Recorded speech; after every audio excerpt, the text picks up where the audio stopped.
Bonsoir mesdames et messieurs et bienvenue à ce nouveau numéro de votre émission au cœur de l'actu.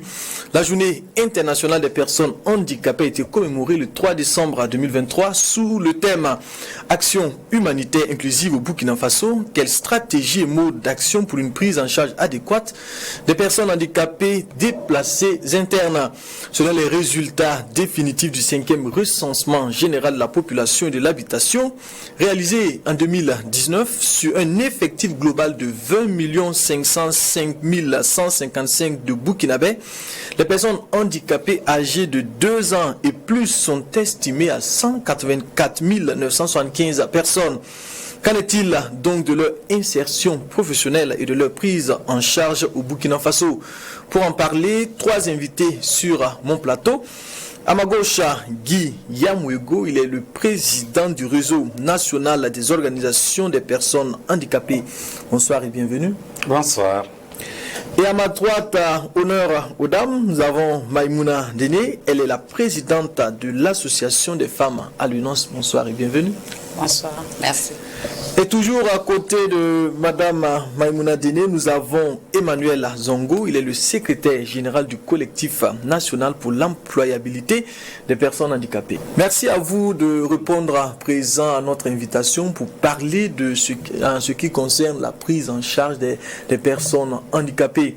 Alors, dès déjà le début de cette émission, il convient quand même de situer quand même un certain nombre de compréhensions.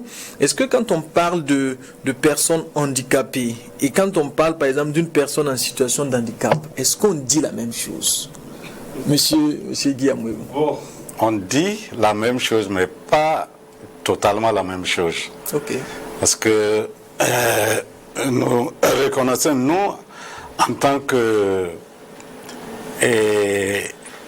membres de la Convention des Nations Unies relative aux droits des personnes handicapées, qui stipule qu'on prononce la personne handicapée, nous nous inscrivons dans ce registre, dans cette appellation. Mais il y a aussi des concepts, situation de handicap. La situation de handicap veut dire que à un certain moment, on peut ne pas être handicapé. Parce que actuellement, moi, je ne vois pas.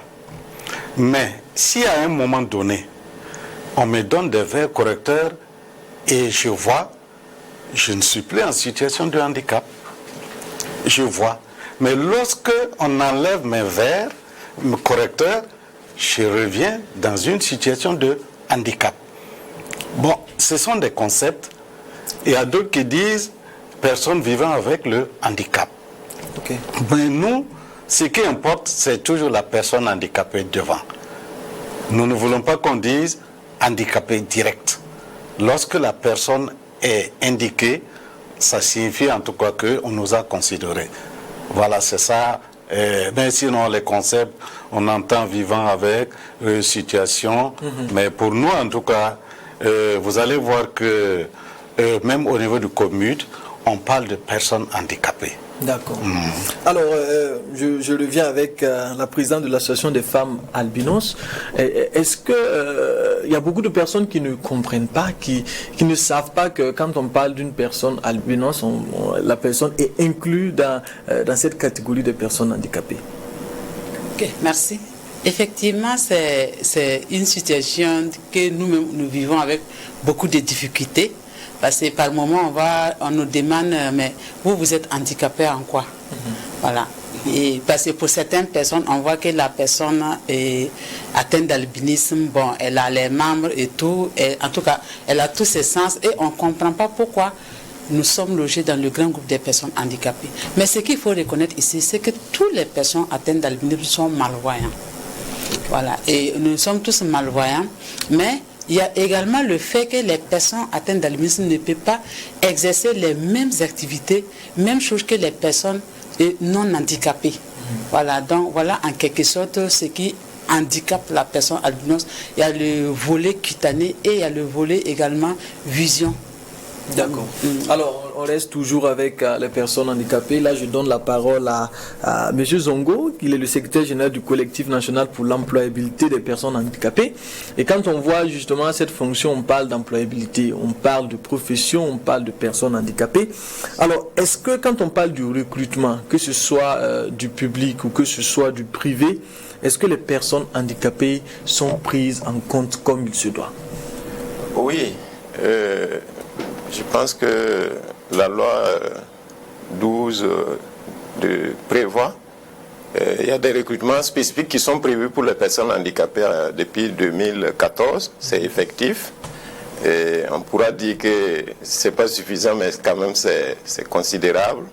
Mais dans le privé, ne disposant pas de statistiques, on ne peut pas capitaliser les recrutements. Sinon, à compétence, il n'y a pas de discrimination. Si vous remplissez les conditions de diplôme, si vous avez les capacités et l'expérience requises, vous pouvez postuler au même titre que les autres aspirants au poste.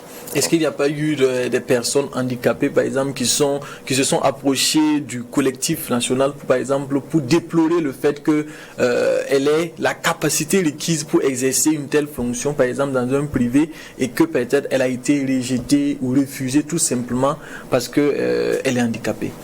Bon, c'est difficile à établir le lien. Peut-être que on n'a pas encore enregistré de tels cas.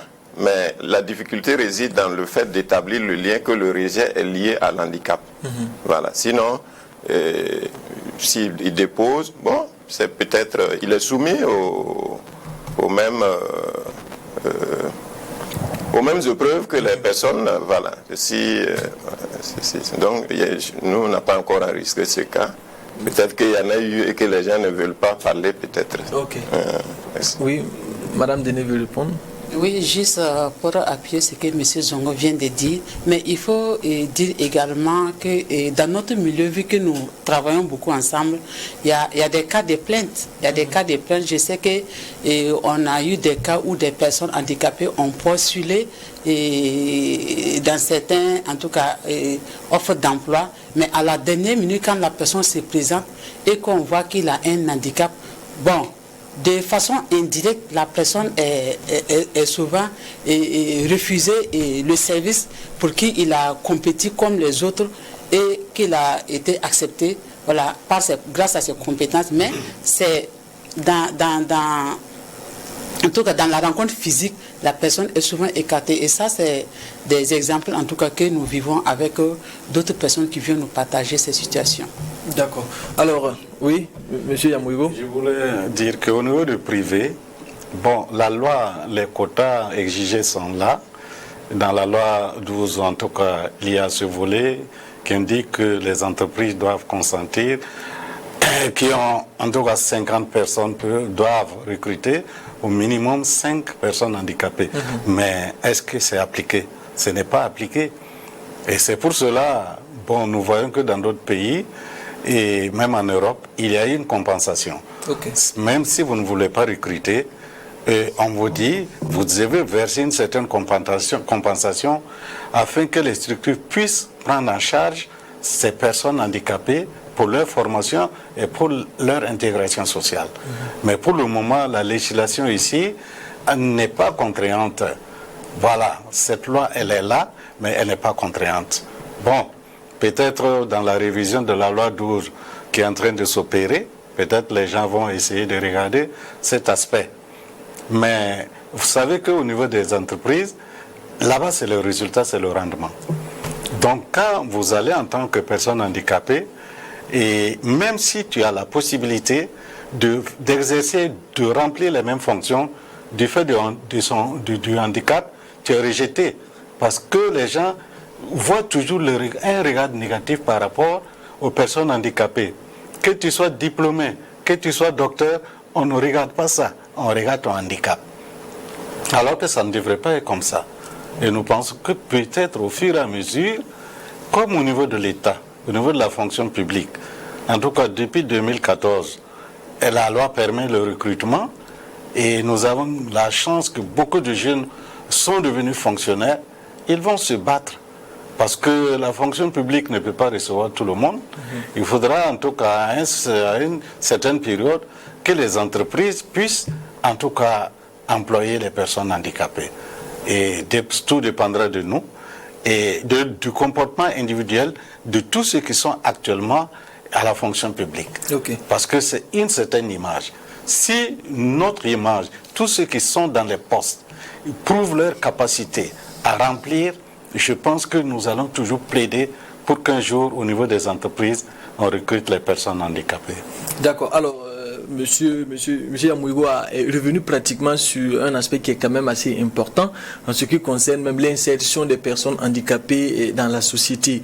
Et là, ça me permet de poser cette question de savoir en fait, est-ce qu'on peut, en ce qui concerne les personnes albinos, est-ce qu'on peut toujours parler de discrimination à l'égard de ces personnes-là? Est-ce qu'il n'y a pas de changement de mentalité actuellement qu'on peut constater? Oui, et en tout cas, aujourd'hui, nous rendons grâce à Dieu parce qu'il y a vraiment un changement et c'est l'occasion pour moi de remercier vraiment toutes ces bonnes volontés, ces médias qui nous accompagnent vraiment pour la visibilité. Alors, dans les années passées, vraiment, il y avait très peu de personnes atteintes d'albinisme qui arrivaient à aller très loin à l'école et on parlait tantôt du niveau de l'emploi. Alors, il y a quelques-uns aussi qui avaient des diplômes, avaient des difficultés vraiment pour avoir le travail. Mais aujourd'hui, c'est une joie pour nous parce qu'il y a un changement. De plus en plus, on a des enfants qui arrivent à aller très loin à l'école. Il faut dire que même le 13 décembre dernier, on était en train de célébrer un de nos membres qui soutenait sa thèse en doctorat en pharmacie. Donc, c'est des opportunités. Mais il reste encore beaucoup à faire. Parce que là, on est en train de parler ici des grandes villes, mais toujours dans certaines communautés, dans certains, en tout cas, lieux au Burkina ici, le rejet, la discrimination des personnes atteintes d'albinisme reste une réalité. D'accord. Alors, on reste toujours dans cet élan-là, et là, je pose la question à M. Zongo. En ce qui concerne, par exemple, l'accès même des personnes handicapées aux bâtiments, que ce soit des bâtiments du public ou du privé, on voit souvent qu'il y a un certain nombre de choses qui n'ont pas été prises en compte pour justement se rappeler des personnes handicapées lorsqu'ils veulent peut-être non entrer dans ces bâtiments-là. Est-ce qu'il y a des actions, par exemple, qui sont mises en œuvre pour permettre à ces personnes handicapées, j'allais dire motrices, de pouvoir entrer convenablement dans ces lieux-là? Oui, tout à fait. Effectivement, de par le passé, les infrastructures publiques n'offraient pas beaucoup de commodités pour faciliter l'accès aux personnes handicapées aux bâtiments. Bon, on se dit on est pays en voie de développement, il n'y a pas les moyens, on ignore certaines choses et au moment où le bâtiment est opérationnel, on voit certaines personnes sont mises à l'écart et que ça crée des frustrations. Mais il y a des actions qui sont menées à l'endroit des architectes, l'ordre des architectes du Burkina, et bien d'autres intervenants dans la chaîne de construction de ces bâtiments, et même des sensibilisations larges publiques pour qu'ils prennent en compte cet aspect, parce que, comme on le dit souvent dans notre jargon, toute personne est potentiellement handicapée, même dans nos cours. Tu peux recevoir une visite d'un parent handicapé et il sera frustré de voir que dans ta cour, il ne peut pas y rentrer. Et si c'est une fête, bon, on va le servir dehors, il va se sentir isolé, bon, ça ne va pas bien se passer. Mais en tout cas, on mène ce plaidoyer, voilà, pour que les rampes, ce qui peut être fait, généralement, ça ne coûte pas grand-chose. Et ce qui était déjà fait pour qu'on puisse renforcer ou, voilà, et rattraper ce qui peut l'être. Voilà ce que je peux dire sur cet aspect. D'accord. Alors, monsieur Yamouigo, oui, au-delà justement de ces bâtiments, on voit même que quand on prend par exemple les personnes handicapées visuelles, il faut même pouvoir prendre un chemin, souvent c'est assez compliqué, il faut souvent la clémence des usagers. Voilà. Est-ce qu'il y a des actions qui sont entreprises dans ce sens-là? Oui, nous... Au niveau de l'UNAVEPAM, qui est membre même du Renault, et nous avons des activités de sensibilisation chaque année à travers la journée de la canne blanche. Okay. Et à cette occasion, nous rencontrons les autorités. Je sais qu'à plusieurs reprises, nous sommes allés remettre une canne blanche au maire central de Ouagadougou. Nous avons remis aussi des cannes blanches à des ministres de l'action sociale. Nous avons même marché avec la canne blanche pour attirer l'attention des usagers de la route. Pour dire que même souvent nous faisons des sensibilisations au niveau des radios pour parler de la canne blanche, de son utilité et que c'est l'œil de la personne handicapée visuelle. Malheureusement, les gens ne font pas attention. Et si vous n'êtes pas surpris de voir quelqu'un qui vient piétiner la canne blanche d'un aveugle qui est en train de balayer pour chercher son chemin. Bon, et la personne là, il casse la canne, mais ça ne lui dit rien parce que pour lui, c'est un objet. Pour lui, ce n'est pas utile. Alors que la canne blanche, on ne peut même pas l'avoir ici. Il faut la commander en Europe ou bien dans les pays voisins. Vous voyez? Donc, l'accessibilité des personnes handicapées au niveau des infrastructures, c'est encore la même chose que a dit mon collègue. C'est la même chose, mais pour nous, avant d'atteindre l'immeuble, ou bien, il faut y trouver ton chemin. Et tout dernièrement, le 15 octobre, les jeunes ont organisé une session de la canne blanche.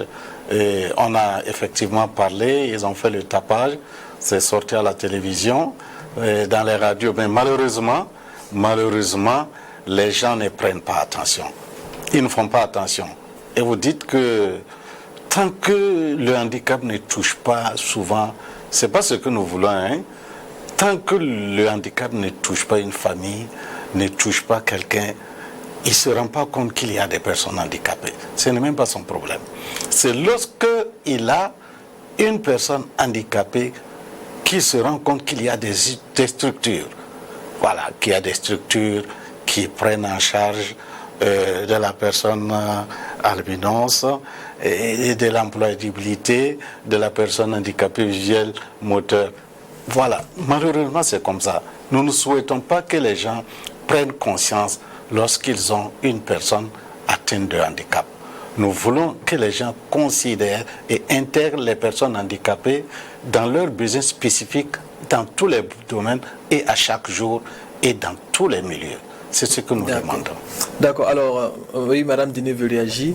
Oui, en fait, je voulais saisir l'occasion pour interpeller, surtout saluer en tout cas les actions déjà menées par nos dirigeants, mais il reste quand même en tout cas à certains niveaux des actions qu'on doit encore mener. Par exemple, quand je reviens sur la situation des femmes handicapées, souvent dans les services de santé. Alors pour une femme handicapée physique qui part en maternité, vous allez voir que dans beaucoup de formations sanitaires, les tables ne sont pas adaptées. Donc, ce qui amène beaucoup de femmes, soit qu'elles accouchent à même le sol, ou bien que les gens fassent des efforts pour pouvoir la soulever, mettre sur la table qui n'est pas à sa hauteur. Donc, c'est une occasion pour moi en tout cas d'interpeller pour qu'on prenne ces volets en compte, parce qu'il y a une de nos sœurs qui avait initié des tables adaptées où on a la possibilité d'adapter en tout cas à la situation de la femme. Donc que ce soit femme handicapée ou femme non handicapée, on peut toujours adapter les tables. Donc c'est un cri de cœur. D'accord, alors vous faites bien d'en parler. Quand on parle de l'accès aux soins de santé en ce qui concerne les personnes handicapées, là on parle de même les soins primaires, on parle de l'accouchement, on parle de même la planification familiale. Est-ce qu'il y a une politique même spécifique qui a été mise en place pour justement les personnes handicapées en ce qui concerne même l'accès aux soins de santé? En tout cas, moi, à ma connaissance, je ne pense pas qu'il y ait une politique spécifique pour les personnes handicapées et par rapport à l'accès à la santé. La preuve est que, par exemple, chez les femmes handicapées, souvent qui partent dans les formations sanitaires, surtout quand il s'agit des planifications familiales et autres, c'est des situations où souvent elles sont frustrées, soit par le comportement même de ces sœurs qui sont déjà là, ou bien souvent par certains agents.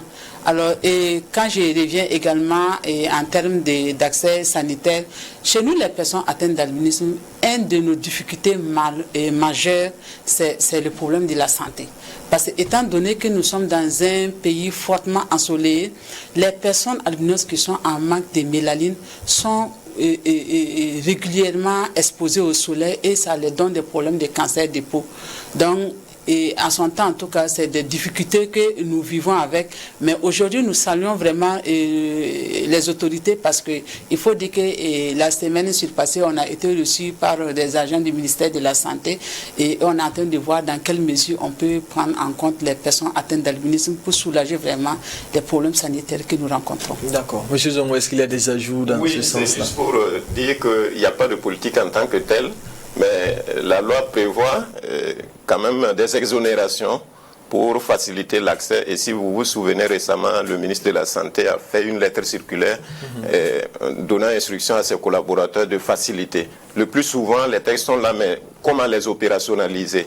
Et tant qu'il n'y a pas genre un manuel de procédure qui décrit, bon, l'agent public aussi ne va pas engager sa responsabilité personnelle. C'est les aspects opérationnels. Sinon, il n'y a pas de politique telle, on dira que ça sera aussi une politique discriminatoire. Okay. Mais c'est pris en compte comme des aspects transversaux, comme les aspects genre et ainsi de suite. C'est ce que je voulais de l'environnement. Monsieur Amouigo veut ajouter quelque chose sur la question, rapidement. Sur la question, je veux dire que la loi 12, en tout cas, et ce décret d'application, parle d'une réduction sur la prise en charge au niveau des personnes handicapées. Mais il faut d'abord connaître cette loi et ce décret. Et il faut, quand vous arrivez dans un centre de santé, il faut savoir à qui s'adresser pour qu'on prenne en compte tes préoccupations. Parce qu'effectivement, dans certains centres de santé, il y a les services sociaux de l'action sociale. Maintenant, il faut connaître là où il se trouve. Il faut aller maintenant avec ton problème. Et eux, ils vont certifier pour dire effectivement, tu es indigente. Ça aussi, il n'y a pas d'indigence. Tu peux être personne handicapée, ne pas être indigente. Ça aussi, il faut qu'on le dise. Et maintenant, il faut que l'agent de l'action sociale certifie qu'effectivement tu ne peux pas. Et avec ce papier, tu vas aller maintenant voir les médecins pour que... Bon, il faut connaître. Et souvent même, ça ne marche pas. Ça ne marche pas. Donc, ce n'est même pas appliqué et c'est par coup de chance.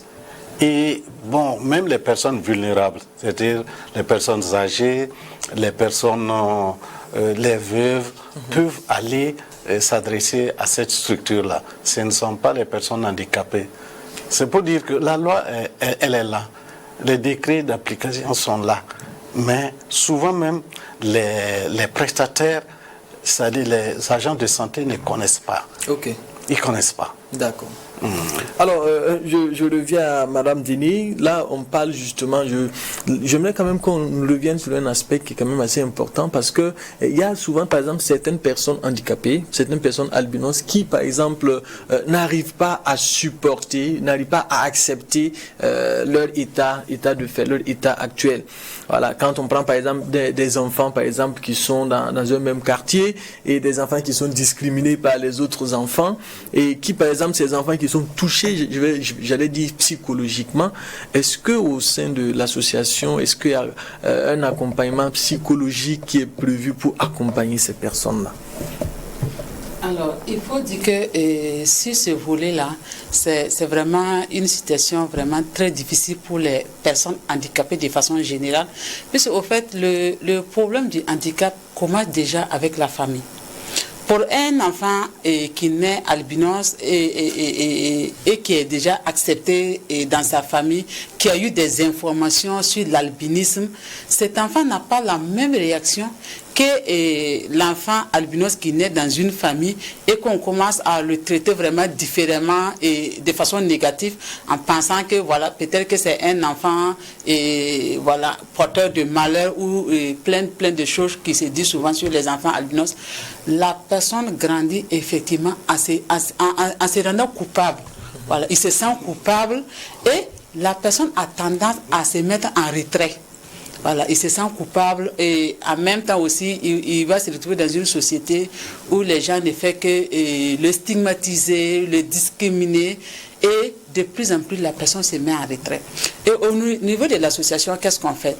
Aujourd'hui, nous travaillons déjà à ce que les parents des enfants déjà comprennent ce que c'est que l'albinisme, accompagnent et soutiennent les enfants. Et pour les personnes qui ont été vraiment touchées psychologiquement dans ces situations, nous travaillons beaucoup vraiment avec des spécialistes en estime de soi, et des formations en renforcement des capacités en estime de soi, développement personnel, et aussi par moment, en tout cas, on a certains médecins de bonne volonté aussi qui reçoivent ces personnes-là pour les permettre déjà de s'accepter. Parce qu'aujourd'hui, non seulement pour demander vraiment l'inclusion, l'acceptation des autres, il faut même travailler d'abord à s'accepter soi-même. Et ce volet est vraiment très très important et nous travaillons à ce que les personnes atteintes d'albinisme puissent déjà s'accepter, accepter leur situation et se battre maintenant pour pouvoir s'inclure dans la société. D'accord, alors M. Zongo, elle a parlé tout à l'heure d'inclusion, c'est d'ailleurs même le deuxième volet justement de cet entretien avec vous. Et quand on parle par exemple de personnes handicapées, on sait que l'édition 2023, la Journée internationale des personnes handicapées a été commémorée au Burkina Faso le 3 décembre 2023. Alors, à votre niveau, comment cette journée a été commémorée? Oui, cette journée a été commémorée, c'était au Centre national des personnes handicapées moteurs, avec la cérémonie officielle organisée par le ministère en charge de l'action humanitaire. Et l'accent a été mis sur la situation des personnes handicapées dans cette situation que nous traversons de l'épidémie. Voilà. Donc, leur situation, leur handicap a été exacerbé par la crise sécuritaire et il fallait s'interroger sur les approches, les meilleures approches pour les prendre en charge de manière appropriée. À l'issue de cette cérémonie officielle, il y a eu une séance aérobique parce qu'il faut qu'on le dise aussi, le sport participe à développer l'estime de soi comme elle l'indiquait tantôt et à te mettre en confiance. C'était de façon inclusive pour que non, ils puissent se sentir acceptés et puis s'estimer. Voilà, c'est la réflexion et aussi... D'accord. Alors, M. Zongo, vous parlez de sport, ça me fait me rappeler de ma discussion une fois avec M. Yamouego. Personnes handicapées et sport, comment cela se fait-il, quoi? C'est ce que beaucoup de gens se demandent, mais moi je suis d'abord le président de la Fédération de sport des personnes handicapées du Burkina depuis 2008. Donc ça veut dire que le commun du mortel pense que la personne handicapée ne peut pas faire du sport. C'est faux. Nous adaptons le sport à notre handicap. Et c'est ce qui se passe, que ce soit les sourds, que ce soit les aveugles, les moteurs, les déficients intellectuels et les albinos. Parce que il y a l'adaptation, c'est tout. Sinon, souvent la réglementation, c'est la même chose. Avec les moteurs, ils ont leur tricycle et au plus haut niveau, ils appellent des handbikers, des gens qui courent avec des tricycles qui peuvent aller jusqu'à 40 km à l'heure. Ils compétissent au très haut niveau.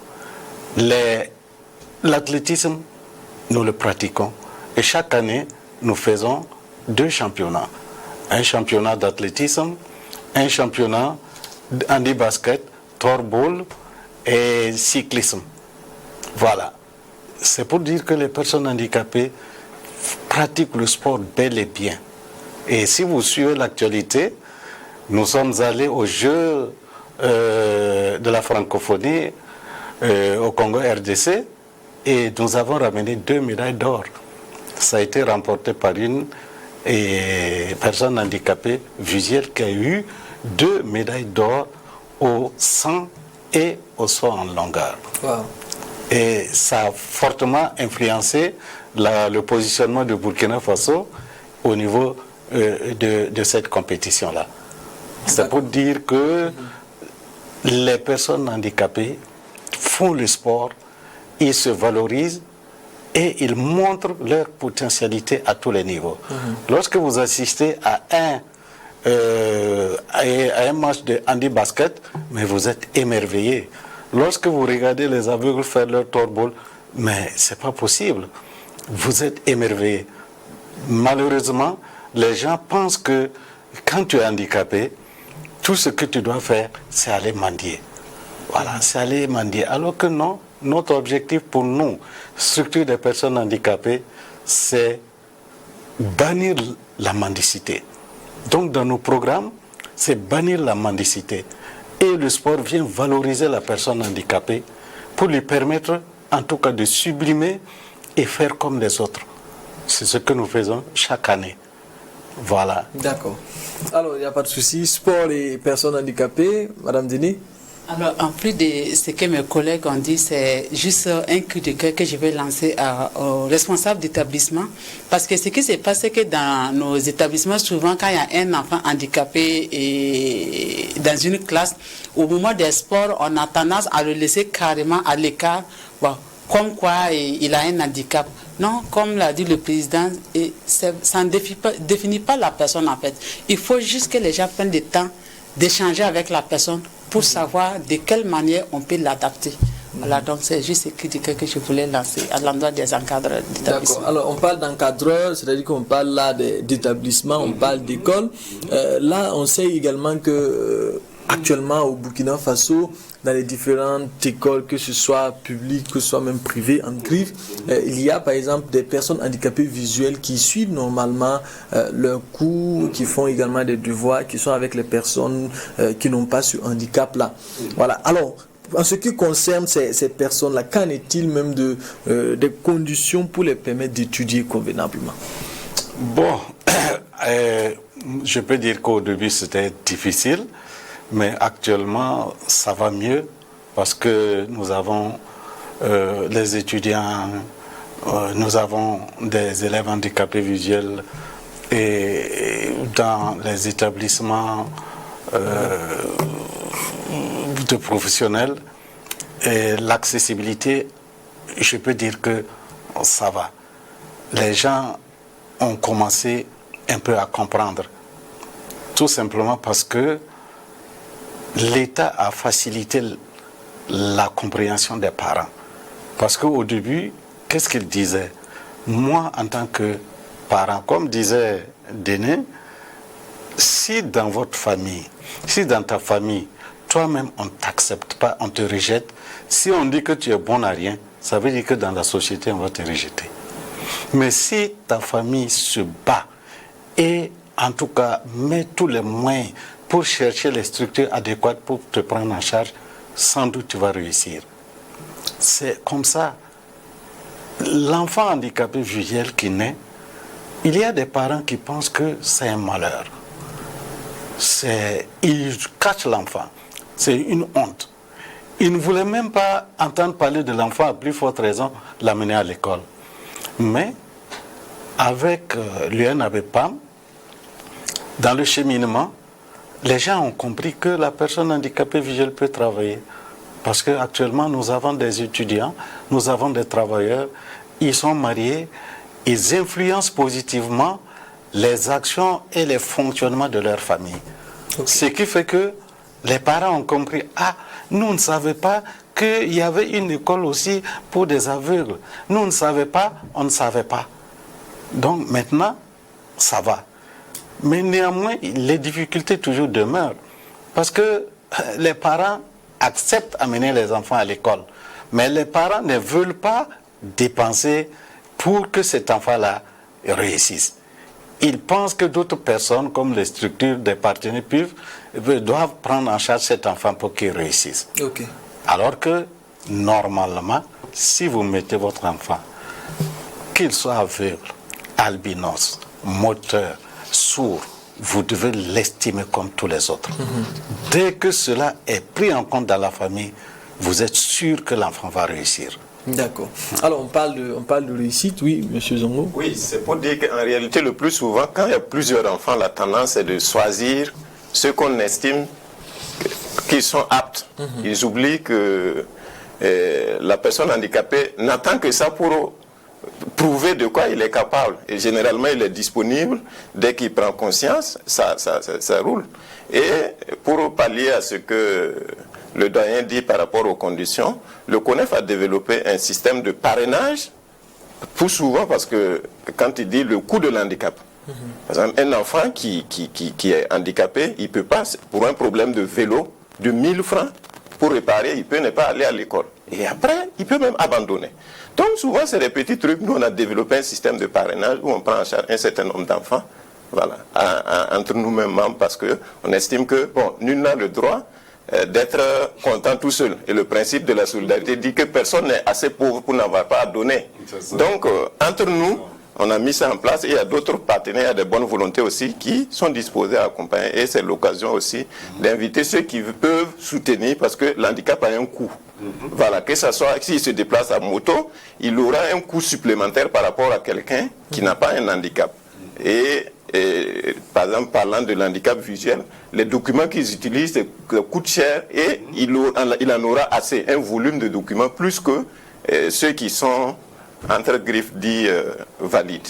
D'accord. Voilà. Alors les actions, on voit que les actions sont menées dans le but d'accompagner ces personnes handicapées pour qu'ils puissent être scolarisés, pour qu'ils puissent suivre les cours normalement. Une chose est de recevoir les cours, d'étudier. Une autre chose est de l'insertion professionnelle. Alors, quel est le constat actuel en ce qui concerne l'insertion professionnelle? Est-ce qu'on peut dire en fait que le constat, c'est un constat assez positif? Le doyen disait tantôt que de plus en plus, il y a pas mal de personnes handicapées qui sont dans des domaines, surtout la santé et l'économie. Je suis même un cadre du ministère du Développement industriel. Et partout, donc du coup, l'impact, c'est plus parlant. Voilà, c'est plus convaincant quand il voit quelqu'un qu'on avait sous-estimé se retrouver à une position, c'est plus parlant. Et l'insertion, on peut dire c'est positif, mais beaucoup n'ayant pas les diplômes, puisque c'est le système de diplômes qui favorise, beaucoup n'ayant pas les compétences du système classique, s'auto-emploient. Et c'est ainsi que vous verrez que la plupart sont dans l'artisanat. Voilà, c'est des artisans. Beaucoup évoluent dans la culture, l'industrie culturelle. Et d'autres, c'est le petit commerce, les micros, ils s'auto-emploient. Okay. Voilà. Et justement, parlant de l'auto-employabilité, quand on prend le domaine de l'agriculture, et puis des personnes handicapées, voilà. Comment cela se fait? Est-ce qu'on peut dire en fait que non, c'est un domaine où les personnes handicapées peuvent véritablement s'épanouir pour quelqu'un qui est handicapé, mais qui a véritablement cette passion-là de la terre? Tout à fait. Je suis du domaine, je suis chef du département transfert de technologie. L'environnement d'aujourd'hui offre beaucoup de possibilités aux personnes en situation de handicap, puisque la pénibilité du travail est réduite. Et vous voyez des fermes où tout est numérisé, où tu peux actionner même l'arrosage, ainsi de suite. Si c'est l'investissement qui doit être conséquent, et c'est pas donné à quelqu'un un moyen de pouvoir investir. Mais en coopérative, en groupe, ou bien avec des accompagnements étatiques, on peut mettre en place des zones, des trucs où les gens, ils sont disponibles, ils ont la volonté. Donc, ils peuvent suivre, produire vraiment sur mesure. J'estime que c'est les possibilités avec l'évolution de l'environnement technologique maintenant. Il n'y a pas de discrimination, il n'y a pas un secteur où on va dire que les personnes handicapées ne peuvent pas. D'accord. Monsieur Amouyo, vous avez la parole. Non, je veux dire que les personnes handicapées peuvent bel et bien faire l'agriculture. Et encore, mais vous savez, à Ouaguia, il y a une association les personnes handicapées visuelles qui produisent de la pomme de terre. Et ça vient même à Ouaga et nous on achète. Leur philosophie, c'est de travailler avec d'autres personnes. Il est vrai que la personne handicapée a toujours besoin d'un accompagnement. Quoi qu'on dise, même si on est compétent, on a besoin. Donc, vous avez des personnes handicapées visuelles qui cultivent. Est-ce que vous avez déjà vu ça? Qui cultive le mil. Il arrive à serrer les herbes et le mil et il produit. On va dire que c'est exceptionnel, c'est fantastique, mais il faut la volonté. Si on les prépare. Parce qu'il y a des techniques d'apprentissage pour faire cette agriculture-là. Et s'il y a des points d'eau, si ces gens-là sont formés, même s'ils ne voient pas, ils produisent.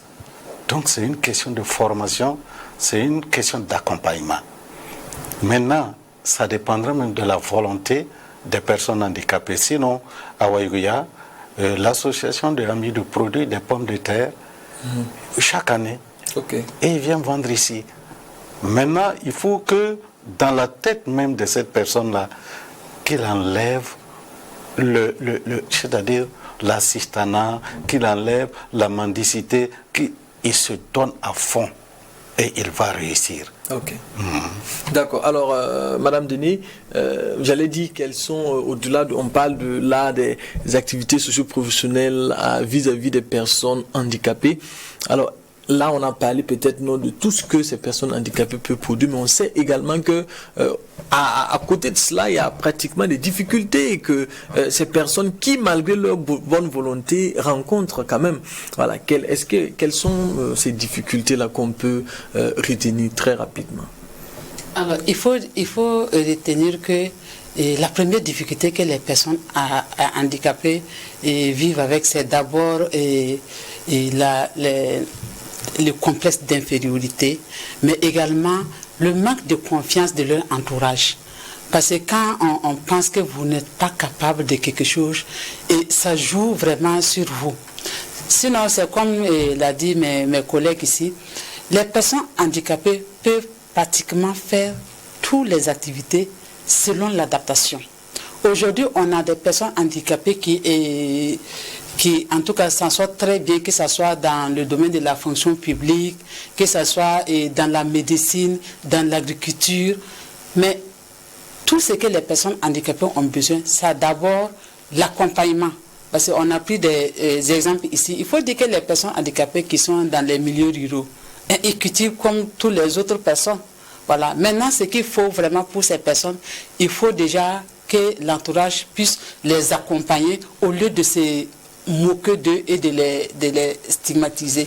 Donc à cela aussi va s'ajouter les problèmes, en tout cas de moyens minimums pour pouvoir mener les activités. Donc c'est l'occasion vraiment pour interpeller encore les personnes handicapées pour dire que quel que soit le type d'handicap qu'on a, il y a quelque chose qu'on peut faire propre à nous pour pouvoir subvenir à nos besoins, mais également aussi à l'État aussi d'accompagner les initiatives des personnes handicapées.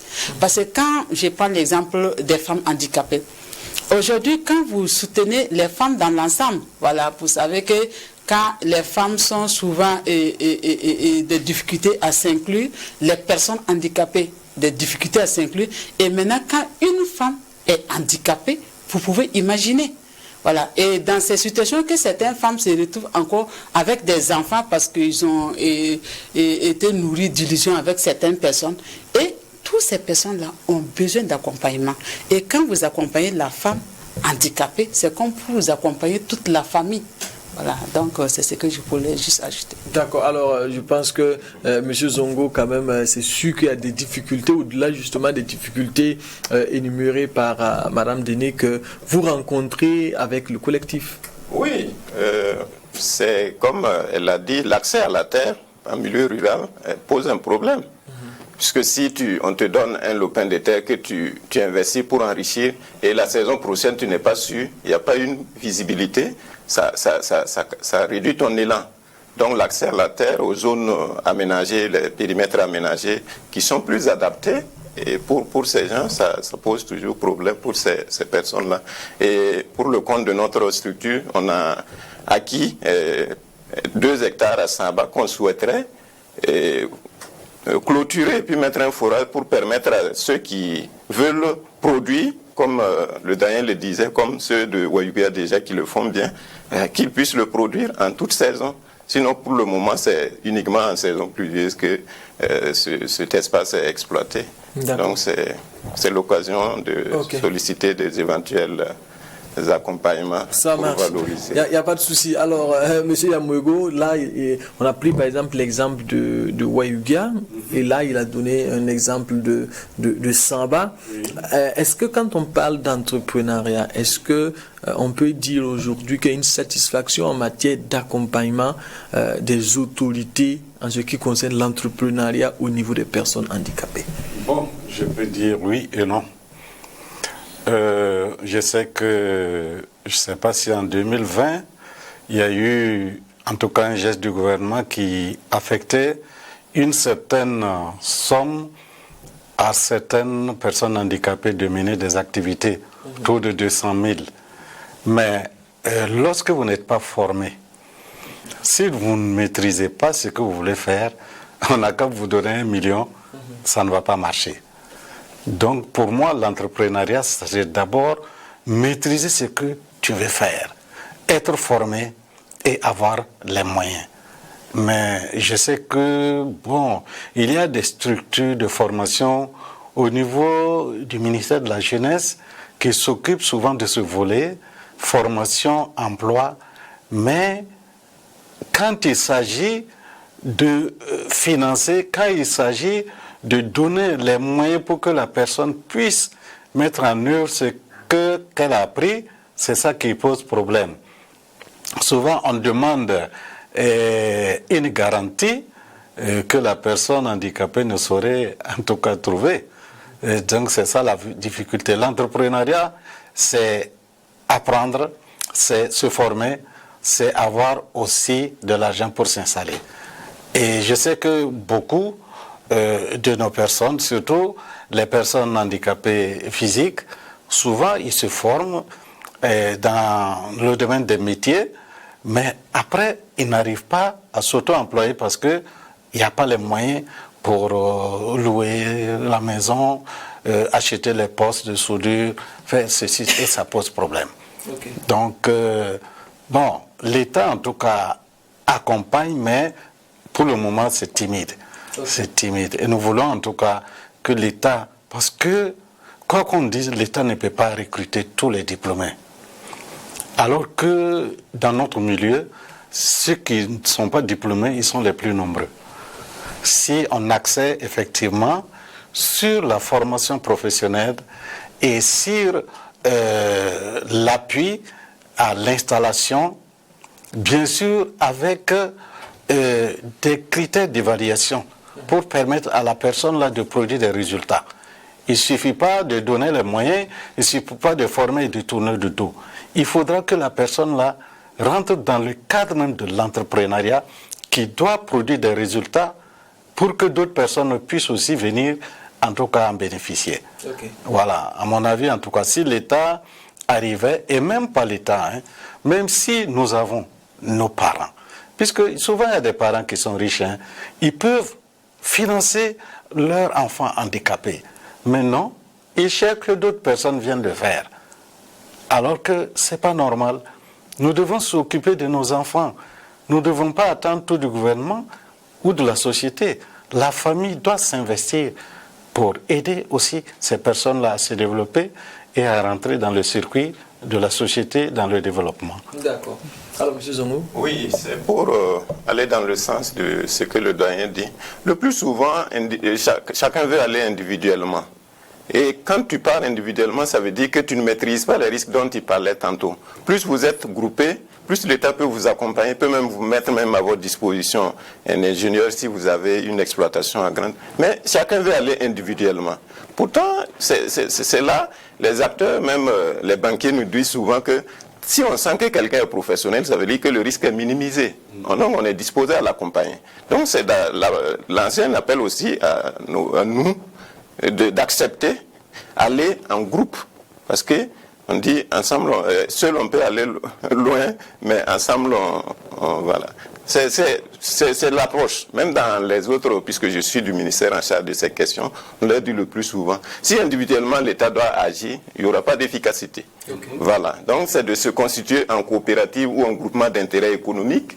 Et on peut faire un plaidoyer qui sera plus, on peut mieux vous écouter. Et puis bon, c'est ce que je peux dire sur cette matière de l'emploi et de l'entrepreneuriat. Sinon, les 200 000, en un rien de temps, on finit de bouffer, on ne sait même pas où c'est rentré. D'accord. Voilà. Alors, on tire rapidement vers la fin de cette émission.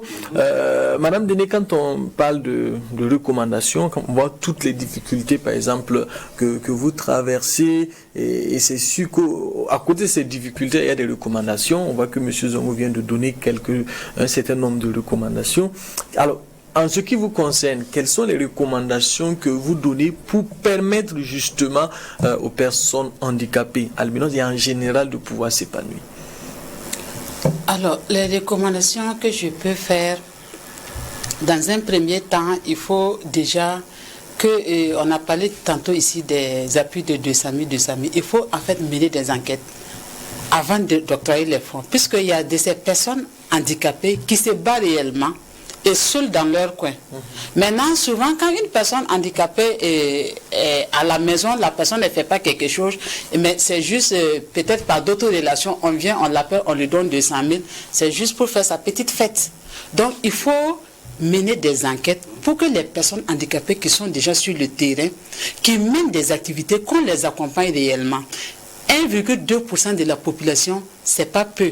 Et si on prend en compte les femmes qui ont encore des enfants derrière elles, c'est énorme.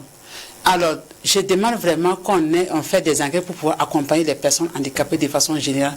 Et pour les personnes albinos, je demande vraiment qu'on ait d'abord des statistiques, des données. Au Burkina, ici, on ne sait même pas il y a combien de personnes albinos. Alors, mais si on ne sait même pas combien vous existez, comment on peut vous intégrer dans le programme de développement? Il n'y a qu'une association sœur, la BIPA, qui a fait un recensement dans les hauts bassins et les cascades qui estime à 2000 albinos rien que dans ces deux régions. Mais quand vous regardez ces deux régions, on n'a pas l'impression qu'il y a 200 personnes albinos. Et quand j'ai eu l'occasion d'échanger avec les autorités, j'ai dit, la plupart sont où on est caché.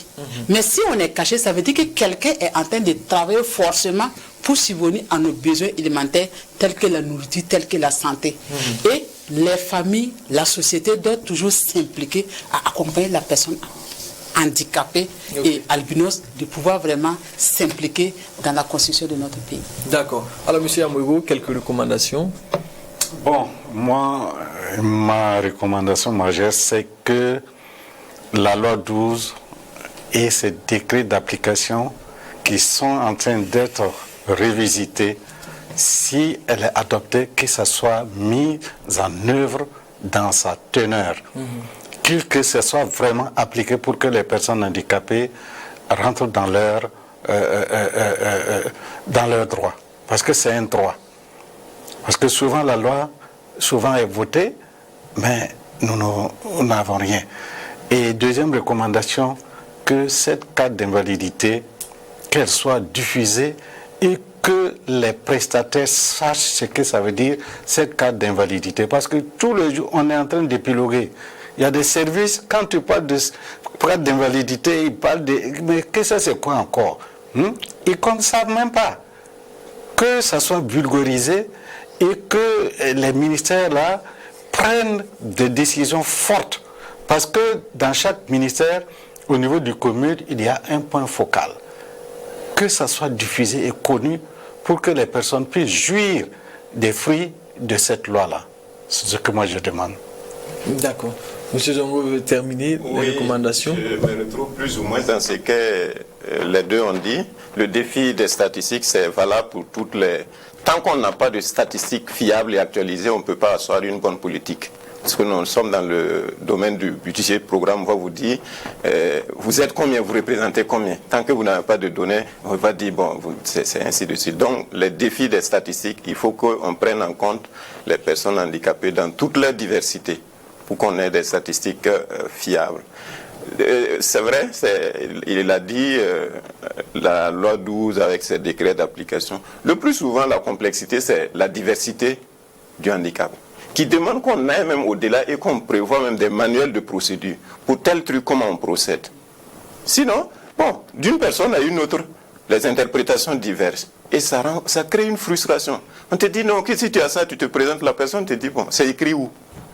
Donc c'est un peu ça qui fait que on a l'impression que les textes sont là mais ce n'est pas appliqué. Donc vous voyez, depuis 2012, et c'est maintenant qu'on revisite ces 8 projets de textes qui sont en examen actuellement. Donc, beaucoup, ce n'était pas les décrets d'application qui précisent.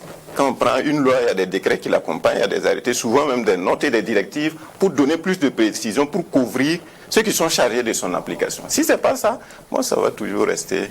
D'accord. Alors, merci bien, M. Zongo, d'être passé sur notre plateau. Merci beaucoup. Merci à Mme Déné, merci d'être passé sur notre plateau. Merci à vous pour Et merci à M. Yamouego. Merci, ça a été un plaisir. Merci, le plaisir est partagé. Et à vous, fidèles téléspectateurs, on s'arrête là pour ce qui est de ce numéro de votre émission au cœur de l'actu. On se retrouve très bientôt avec un autre numéro et avec d'autres invités. D'ici là, portez-vous bien. Au revoir.